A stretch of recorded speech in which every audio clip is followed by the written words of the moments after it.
অজানিতে কেতিয়াবা ভাবিলে তোমাৰ কথা।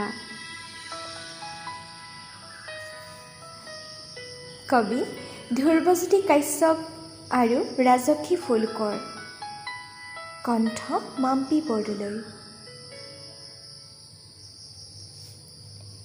অজানিতে কেতিয়াবা ভাবিলে তোমাৰ কথা। কেতিয়াবা সংগীতৰ সহায় লৈ বিচাৰিব ধৰোঁ তোমাৰ ঠিকনা। কেতিয়াবা জুৰিটিৰ পাৰত, কেতিয়াবা লিহিৰি পানীৰ সোঁতত বিচাৰিব ধৰোঁ জানা তোমাৰ ছায়া।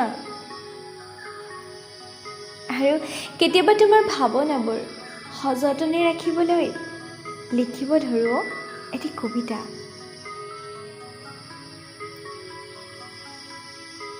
আৰু এটি প্ৰেমৰ কবিতা। যেতিয়া তোমাক দেখোঁ বুকুত হেজাৰ সপোনে বাহ পাতে।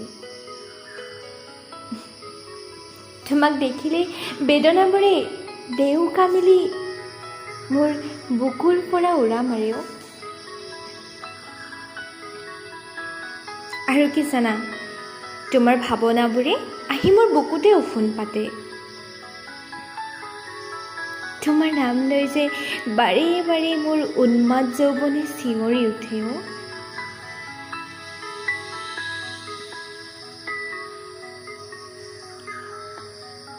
জানা শুন, তুমি মোৰ বাবে এজনী অনন্য পৰী।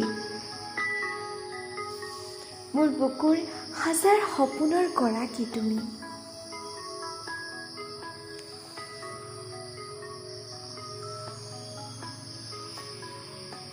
তোমাক লগ পোৱা পাছৰে পৰা দেখোন পৃথিৱীখন কিবা এটা নতুন নতুন যেন লাগিব ধৰিছে।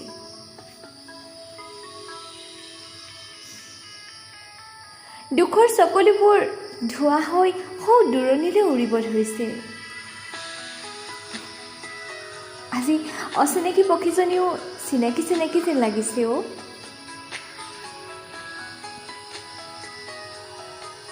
সকলোতে মাথো তোমাৰ সুবাস বিয়পিছে।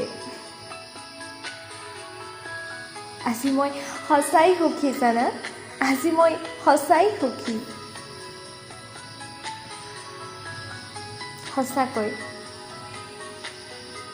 তুমি মোৰ বাবে মোৰ বুকুৰ হাজাৰ সপোনৰ তুমিয়ে গৰাকী। মোৰ বুকুৰ হাজাৰ সপোনৰ মাথো তুমি গৰাকী।